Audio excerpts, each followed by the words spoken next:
NCERT class 8 का हम chapter number 3 कर रहे थे, जिसमें हमारी 3.3 एक्सरसाइज चल रही है। उससे आगे के क्वेश्चन सोल्व करने के लिए उसमें हमें कुछ इंपॉर्टेंट पॉइंट पता होने चाहिए। जैसे कि ये वाले कुछ पॉइंट है एडजेसेंट एंगल। अब आपको एडजेसेंट एंगल पता होना चाहिए कि क्या होता है। डेफिनेशंस आप यहाँ से नोट डाउन कर लेंगे।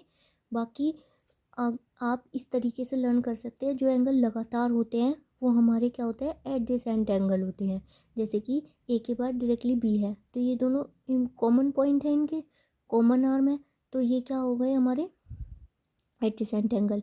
जो डायरेक्टली लिंक करते हैं एक दूसरे से वही क्या होते हैं, एडजेसेंट। ए और बी हमारा एडजेसेंट हो गया।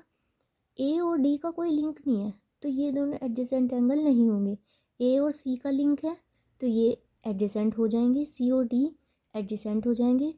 बी और डी भी एडजेसेंट हो जाएंगे। इस तरीके से आपको एडजेसेंट एंगल पता होना चाहिए, ठीक है। लीनियर पेयर क्या होते हैं? लीनियर पेयर वो पेयर होता है जो एक लाइन पर दो एंगल बने होते हैं अपोजिट डायरेक्शन में, वो हमारे क्या होते हैं, लीनियर पेयर होते हैं, ठीक है। और जिनका सम हमारा क्या होता है, 180 डिग्री। ये भी नोट डाउन करने वाली बात है, ओके। इसके बाद वर्टिकली अपोजिट एंगल कौन से होते हैं? जो एक लाइन दूसरी लाइन को काटती है और एंगल फॉर्म होता है अपोजिटली, एक दूसरे के अपोजिट जो होता है वो हमारा क्या हो जाएगा, वर्टिकली अपोजिट एंगल, ठीक। इसके बाद आते हैं हम 4th पॉइंट पे, जो कि है ट्रांसवर्सल का। ट्रांसवर्सल लाइन कौन सी लाइन होती है? जो दो लाइन को कट करती है, इंटरसेक्ट करती है, दो या दो से ज़्यादा को भी कर सकती है, वो हमारी क्या कहलाती है, ट्रांसवर्सल लाइन, ठीक है।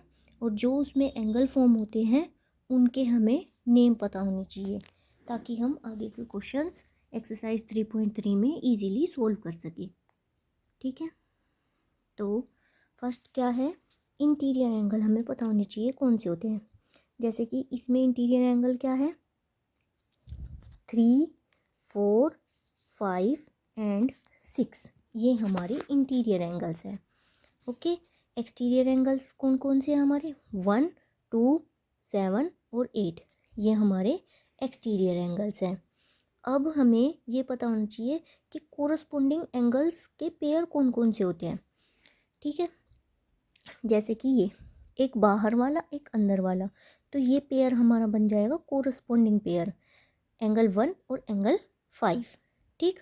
ऐसे ही 2 और 6, एक बाहर का एक अंदर वाला, और ऐसे ही एंगल 3 और 7, 4 और 8, ठीक है। और कौन सा पेयर पता होना चाहिए, पेयर ऑल्टरनेट इंटीरियर एंगल का पेयर पता होना चाहिए। जैसे कि इंटीरियर वाले ये सारे एंगल्स हैं, इसमें 3 और 6 हमारा क्या हो जाएगा, ऑल्टरनेट इंटीरियर एंगल, एक इधर का और एक इधर का। ऐसे ही 4 और 5 हमारा ऑल्टरनेट इंटीरियर एंगल हो जाएंगे। उसके बाद हमें पता होना चाहिए pair of alternate exterior angles, ठीक है।